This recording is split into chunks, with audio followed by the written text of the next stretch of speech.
Hello everyone, it's Namu here. Welcome to a new video. And let's watch a video titled "This video game trend is killing single player games." It's by Gameranx. I haven't watched their videos in a while, but I know that they make really good video coverages on games. So yeah, let's check this one out together. Dishonored, 88%. Batman Arkham City, 94%. Mass Effect 2, 96%. What do these games have in common? It's not just great Metacritic scores. They're all legendary single-player games made by some of the best developers of their generation. Want to know what else they have in common? Redfall, 56%. Suicide Squad, Kill the Justice League, 60%. Anthem, 59%. All the most recent games from their respective developers, all critical and commercial flops, and all live service games. So what happened? How could respected names like Arcane Austin, Rocksteady, and BioWare release games this reviled?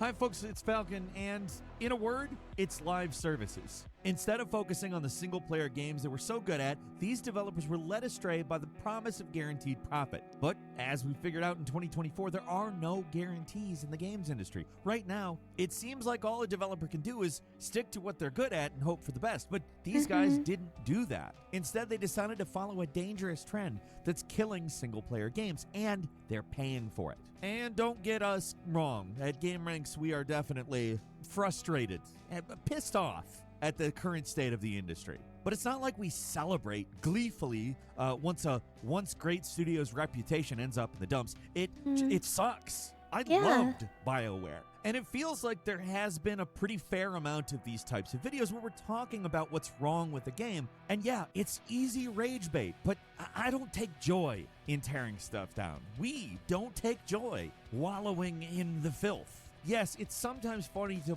point and laugh, but we are losing great game creators, and I just wish it didn't have to be that way. It'd be greater, like it'd be so much better if the game's so great that you cover it and people watch the videos about that game or watch like other people play that game because the game is so great and fun. Like yes, that would be ideal. Way more better. Way more better.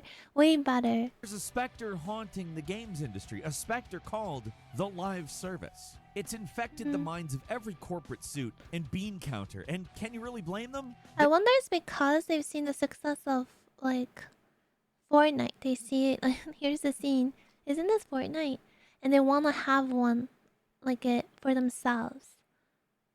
Maybe. They've seen runaway success with games like Fortnite, which is still absurdly popular. And It makes money is. It's crazy how it's still going. over fist. And the guys at the top of these publishing companies, they all want a slice of that pie. It doesn't matter if it makes sense. They see the other guy's number go up, so they want their number to go up. The problem is, all these guys assumed that the pie was infinite, that you'd be able to cut off as many slices as you wanted forever, and it wasn't. There are 8 slices of the industry profits pie. Fortnite, GTA Online, Genshin Impact, and Fortnite is another one.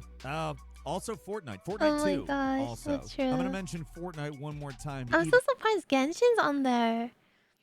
But it makes sense. Genshin's super popular. I've never played any gacha game before until Genshin, and I didn't stick with it. I also just stayed as a free-to-play player, but it got me to try. And it was really fun for the time that I played. That out to six pieces of the pie. Everybody else trying to get those 2 pieces. The 2 pieces? Let's just call them the scraps for now. All these guys didn't account for how that was going to shake out, though. They just saw the big hay bales of money going to Epic and Rockstar and Blizzard, and they're like, I like money. Hey, people who are doing something that works, stop and try to do what those guys are doing. They aborted aborted from making good single-player games and turned to becoming the next Fortnite. You don't know how to do it. I mean, at the end of the day, the purpose of a business is to generate a profit after all, especially if you're a publicly traded company, and a lot of these companies are. The dirty little secret of the games industry is that success is never guaranteed, though, and there's no simple formula for making a profit. There's just too many random factors that come into play whether a game is successful or not. But screw that. I'll set all the corporate executives who clearly don't understand, let alone love video games. In their minds, the real secret to success is to find somebody who's successful and follow them around. Which on an individual basis, like, it's good to learn from people, but when you're a business person, you're just ripping somebody else off. It doesn't quite work the same. I've mentioned this before in another video, but games are still like very creative projects, right? Like, it's stories, characters, world, like it's such a huge creative project, and in some kind of way it still needs to have like the essence of like a passion project. And if the game project, like the project to make a new game, is run just like without that kind of like soul or actual inspiration, but just, you know, only want money by following other people, other games, I can't see how it could produce a good art at the end. Doesn't necessarily drop you gently into success land. And that's just what a lot of companies did, or tried to do. EA, Warner Brothers, Activision, Bethesda, Square Enix. They might not have mandated it, but they all Skull and Bones wanted their game developer studios to, you know, build some money printing presses. Oh, sorry, I mean games with endless multiplayer elements and lots of microtransactions, which I can't imagine that ever getting old. The important thing to keep in mind is microtransactions. the games industry wasn't immediately reacting to Fortnite's success. Almost all of these flops were in development well before Fortnite became the biggest thing in town. Live service was a direction the industry was already going in. Everybody wanted that big hit, and when games like Fortnite and GTA Online started dominating the space and publishers started posting record profits, that really accelerated people's plans. To anyone in the know, it sounds insane for a company like Arcane Austin, most famous for their work on Prey, still underrated to this day, to do that.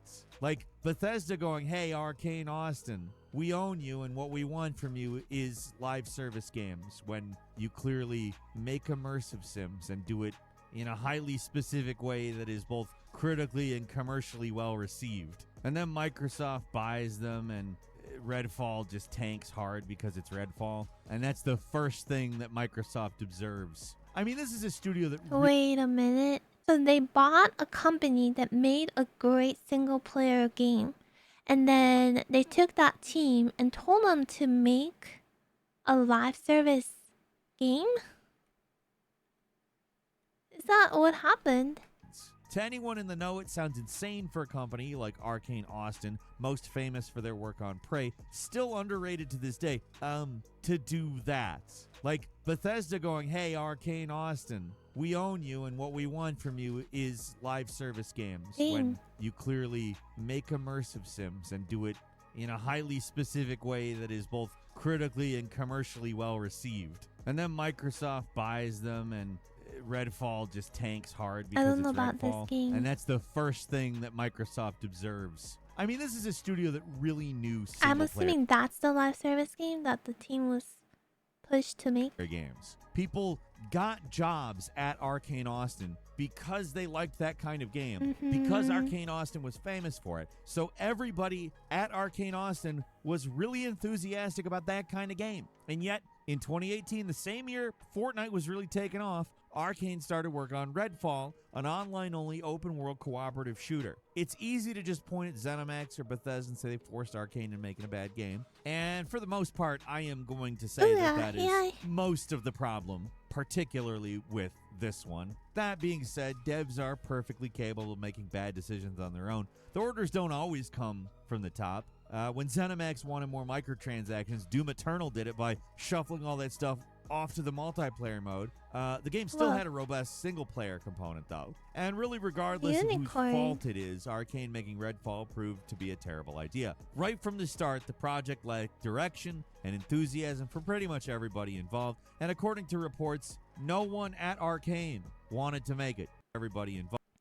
Developers under Smith and Bear said the two leads were outwardly excited, but as the project progressed, failed to provide clear direction. Staff members said that over time they grew frustrated with management's frequently shifting references to other games, such as Far Cry and Borderlands, that left each department with varying ideas of what exactly they were making. This is so bad.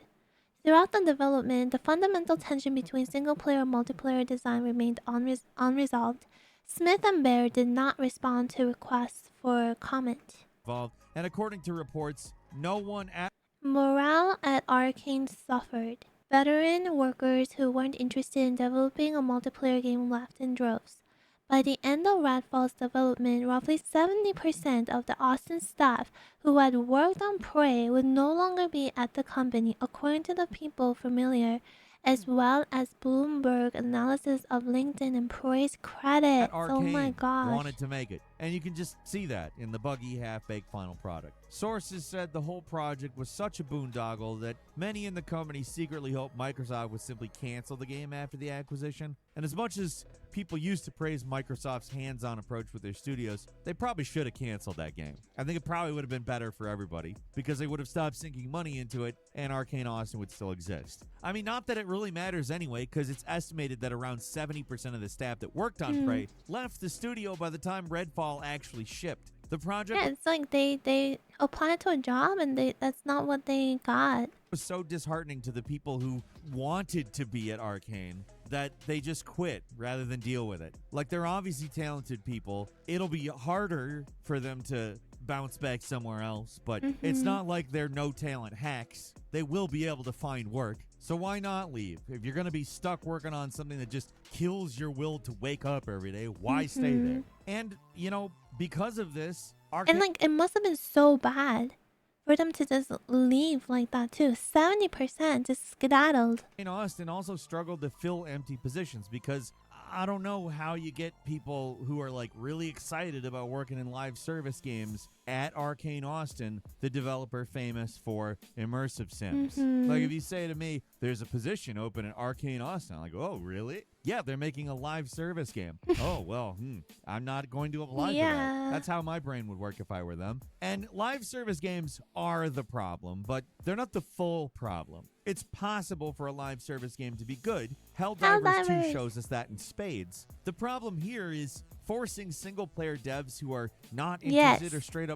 so true don't know how to make live service games. That's the problem. That's the biggest, most glaring problem, I think, even more so than the idea that a live service game exists. No type of game is automatically good or bad, but it is automatically bad to try to get somebody who doesn't know what they're doing or doesn't want to do something to try to do the thing, because that thing is going to suck. Like, you'd run into this issue with genre changes anyway. Like, imagine taking the Battlefield team at DICE and saying, hey, make Baldur's Gate 4, please. It would probably be a disaster because, I mean, these are multiplayer shooter guys, not systematic RPG guys. The drive and the knowledge just isn't there. And let's even say that they're excited about it. That could be a project that easily beats them down because they got to learn everything over again. And what we've come to learn in the past few years is that making live service games is hard. Even developers who have successfully done it, like Bungie, I think... No, but so far, listening to this, it makes me appreciate how good Helldivers 2 is. And I understand why people are so into it. Like, I played some and I thought it was fun. I'm not, like, obsessed with it, but, like, it is probably, like, the only shooter game I would play once in a while.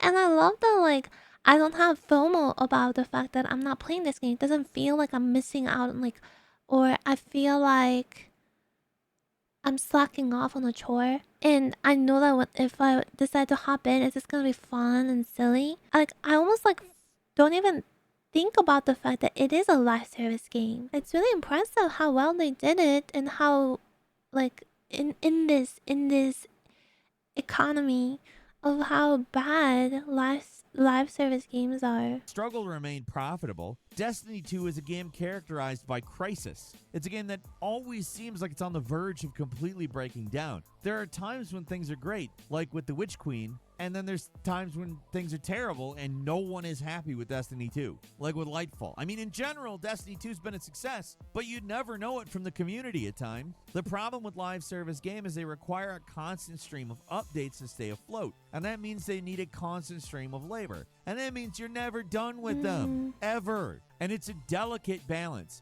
You have to be satisfying, but not quite satisfying enough to be done. It's so true. Like, you don't want to make it so that it feels like a chore for the players, but like also like if it is like that, it must be a chore for the people who's like in the behind the scenes for the game. Helldivers is so great to make it not feel that way. I will go ahead and say this. That's not automatically bad.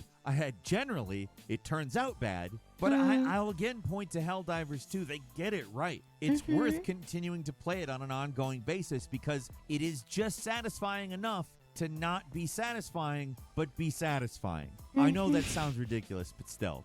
It's just like a fine line. Yeah, people who wants to be like on top of it in Helldivers, they could, but it's so friendly towards mega casual players too. Is an extremely difficult balancing act. A dance with many delicate steps, one in which a single mistake could send the dancer flying, landing right on their face. And that allegory took the extent of my dancing knowledge. You're welcome.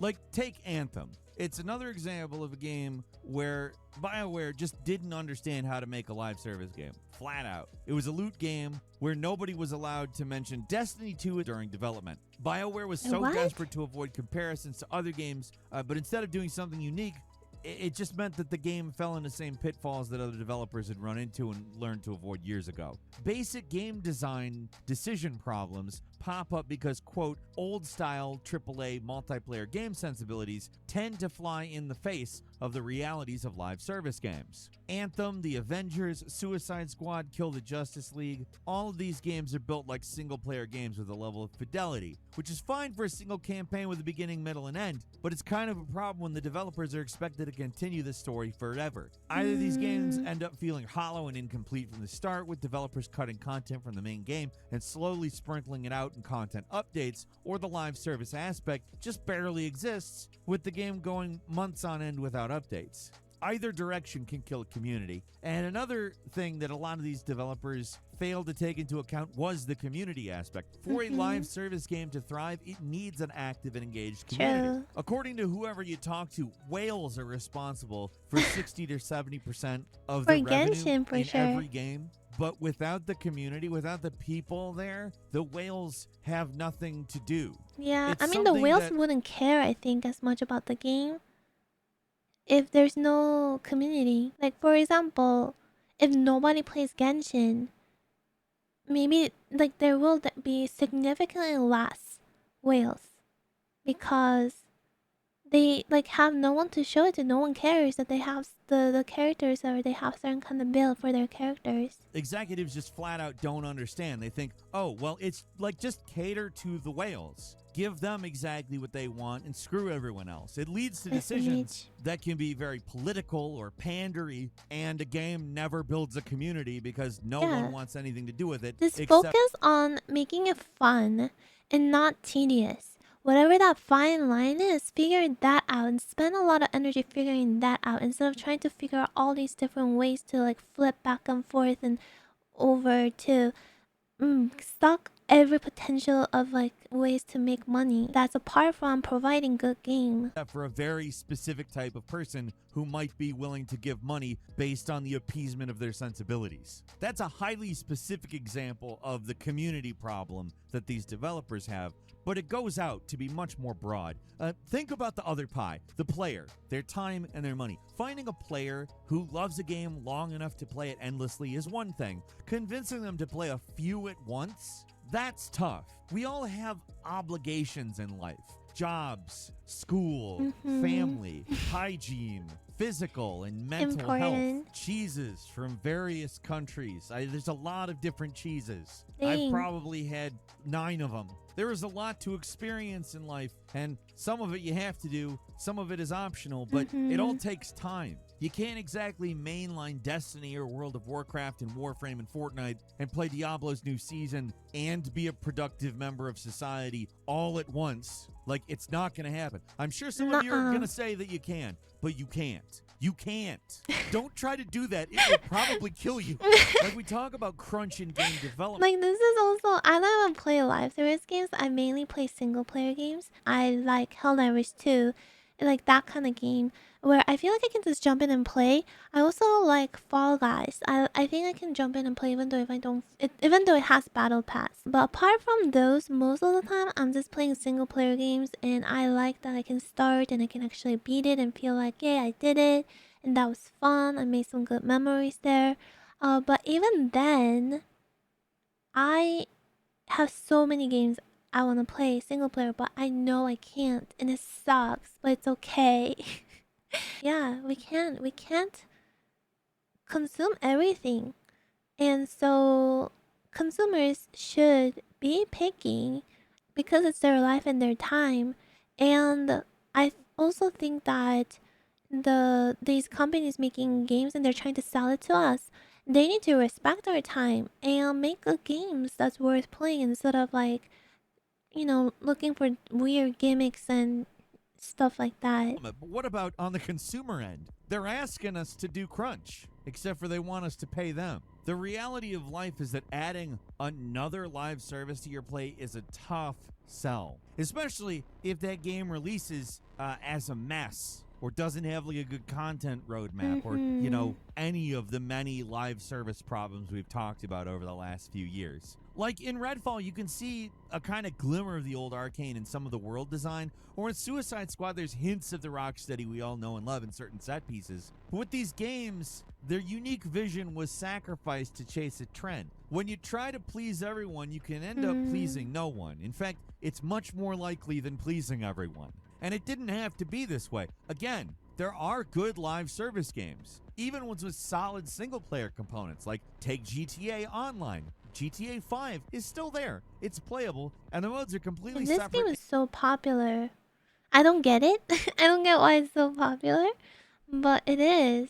And I'm sure there's a reason for it. And don't interfere with each other. It's kind of a drag that Rockstar gave up on some pretty amazing sounding DLCs starring Trevor as a secret agent for the single player game, and instead dedicated all their time to GTA Online, but the core game is still there and it's still excellent. The same seems like it's going to be true for GTA 6. It seems like they're following that mode. Even if the single player game turns out being a loss leader to get people in the door for GTA Online 2, or whatever they want to call it, the fact is GTA 6 is going to be GTA 6. But all these devs had to go live service on their most recent games, and all to their ruin. Arcane Austin was closed. BioWare has been Oh no, the company got shut down. mostly silent, other than releasing a few concept art compilations doubling as trailers since 2019, and they lost a lot of their key figures. We don't know what's going to happen to Rocksteady after the failure of Suicide Squad, but that game was specifically called out as a failure by Warner Brothers Discovery, and it's unlikely that the planned content for the game is going to all come out,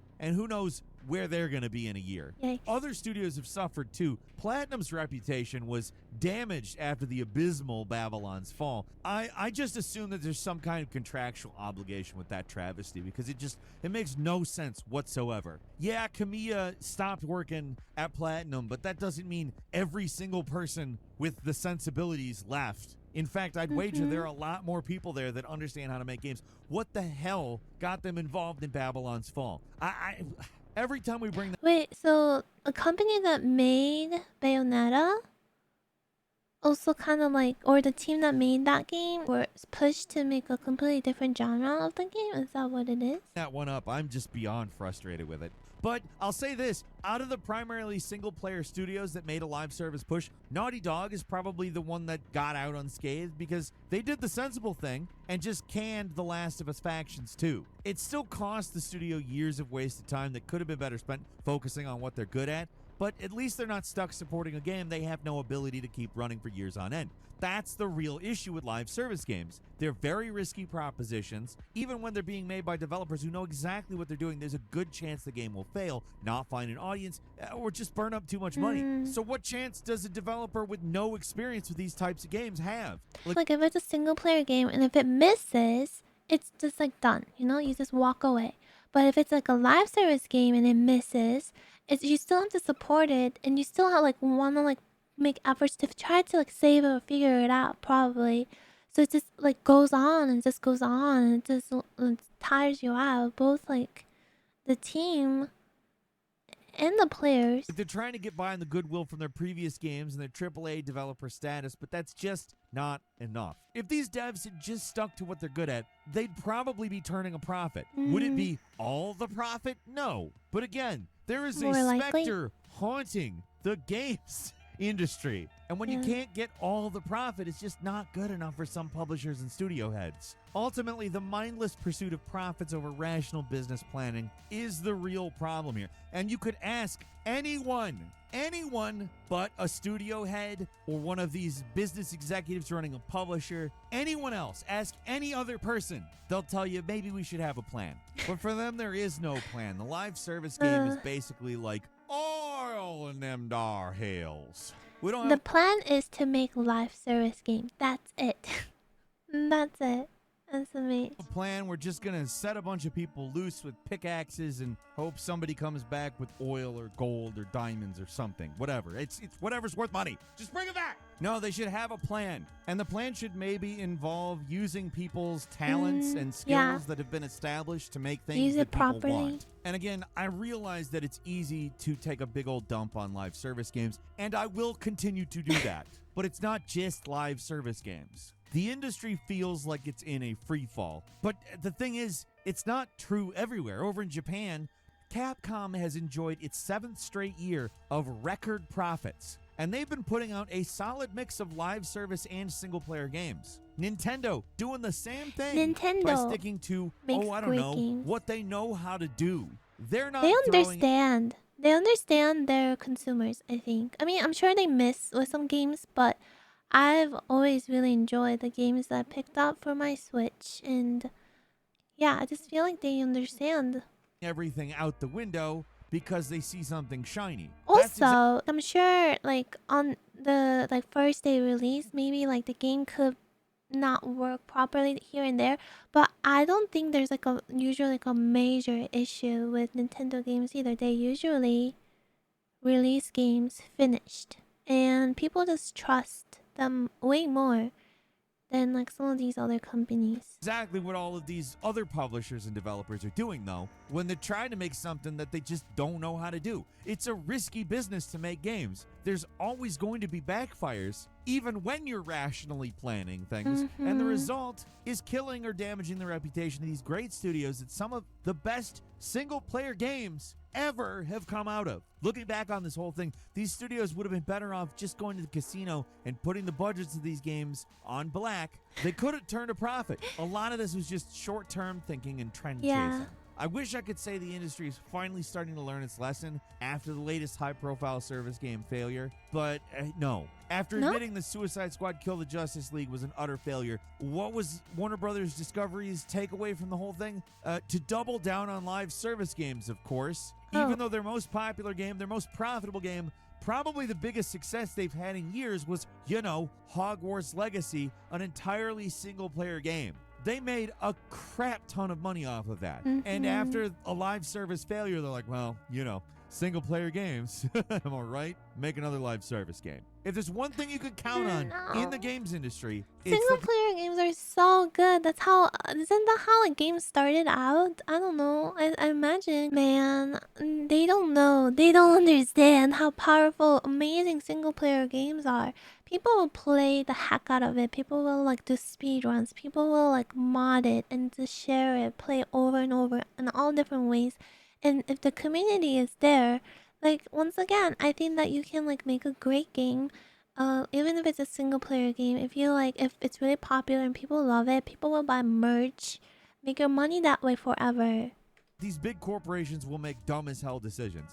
That is the one bet you can count on. You don't need to put it on black. Put all your money on the big corporations making dumb as hell decisions. That's not random. It's gonna land there. If somebody gives you 30 to 1 odds on that, you take it because you are walking away with 30 times the money that you had prior. That's all I got for you today. Leave us a comment. Let us know what you think. If you like this video, click like. If you're not subscribed, now's a great time to do so. We upload brand new videos every day of the week. Best way to see them first is, of course, a subscription, so click subscribe. Yeah, Don't forget to enable them. notifications. Really and as always, we thank you very much for watching this video. I'm Falcon. You can follow me on Twitter, Falcon the Hero. We'll see you next time right here on Gameranx.